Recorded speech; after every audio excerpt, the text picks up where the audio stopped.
అస్సలాము అలైకుం వరహమతుల్లాహి వబరకాతు. ఈరోజు మా సభ విజయంతం కావడానికి ప్రసారం చేయదలిసిన జై స్వరాజ్ టీవీ యాజమాన్యానికి కృతజ్ఞతలు, ధన్యవాదాలు.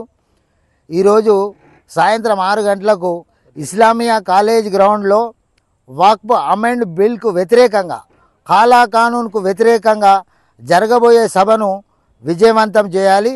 మరి అన్ని పార్టీల వాళ్ళు, అన్ని కులాల వాళ్ళు సపోర్ట్ ఇచ్చుకుంటూ మరి ఈ సభను విజయవంతం చేయడానికి సిద్ధంగా ఉన్నారు.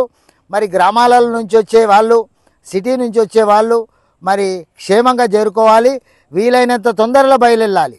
మరి కేంద్ర ప్రభుత్వము వక్ఫ్ అమెండ్మెంట్ బిల్లు తెచ్చి ముస్లింలను భారతదేశంలో బ్రతకనీయకుండా చేస్తుంది. ఈ కాలా కానూన్ తేవడం వల్ల ముస్లింల ప్రాపర్టీలకు ఇబ్బందులయ్యే అవకాశాలున్నాయి.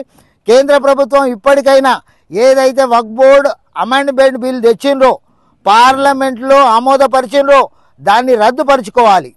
మరి ఎట్లయితే పంజాబ్లో రైతులు పోరాటం చేసి మరి మీరు తెచ్చిన కాలా కానూన్ను ఎట్లయితే రద్దుపరుచుకున్నారో, మరి మేము కూడా అదేవిధంగా ఈ సభలు నిర్వహిస్తాం, ధర్నాలు నిర్వహిస్తాం, శాంతియుతంగా పోరాటం చేస్తాం. మరి ఈ కాలా కానూన్ వాపస్ తీసుకునేంతవరకు మా పోరాటం ఆగదు. ఈరోజు ఇస్లామియా కాలేజీలో జరగబోయే ముస్లిం అమెండ్మెంట్ బిల్లుకు వ్యతిరేకంగా జరగబోయే సభను అందరూ విజయవంతం చేయాలి. మరి ఎవరెవరైతే వాళ్ళు 5 గంటలకు ఇక్కడికి వచ్చేటట్టు చూడాలి. 6 గంటలకు సభ ప్రారంభం అవుతుంది కాబట్టి మనందరం రావాలి, మనమే ప్రొటెస్ట్ చేసుకోవాలి, మన ప్రాపర్టీలను మనం కాపాడుకోవాలి. దేవుని పేరు మీద దానం చేసిన భూములు ఉన్నాయో కావాలని మరి కేంద్ర ప్రభుత్వం దీని మీద మరి దుశ్చర్యకు పాల్పడుతుంది. మరి దీన్ని వ్యతిరేకించాలి, దీన్ని ప్రొటెక్ట్ చేయాలంటే మనందరం మూకమ్మడిగా మరి సభలు, సమావేశాలు పరిచి మరి కేంద్రమును ఏదైతే అమెండ్మెంట్ బిల్ తెచ్చిందో దాన్ని వాపస్ తీసుకునేంత వరకు పోరాటం కొనసాగిస్తాం. ఈరోజు సభకు మరి జాతీయ స్థాయి నాయకులు ఖాళీ సైఫుల్లా రెహమానీ గారు వస్తుండ్రు. మరి అదేవిధంగా బారిస్టర్ అసదుద్దీన్ గారు వస్తుండ్రు. మరియు మత పెద్దలు, దేశంలో రాష్ట్రంలో ఉన్న మత పెద్దలందరూ ఈ సభకు వస్తున్నారు. కాబట్టి మనమందరము వీలైనంత తొందరలో మరి సభకు చేరుకుందాం, పీస్ఫుల్గా సభను విజయవంతం చేసుకుందాం.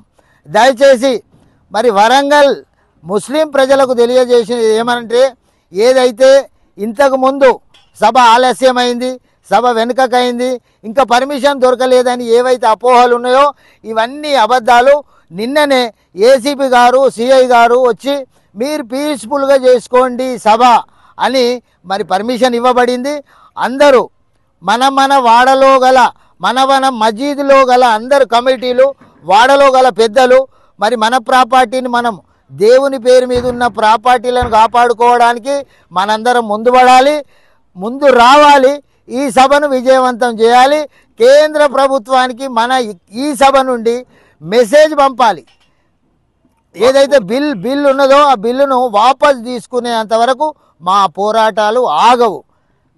సంవిధాన్ సంవిధాన్ బచాओ, वक्फ बचाओ, वक्फ बचाओ, काला कानून, काला कानून, काला कानून, काला कानून।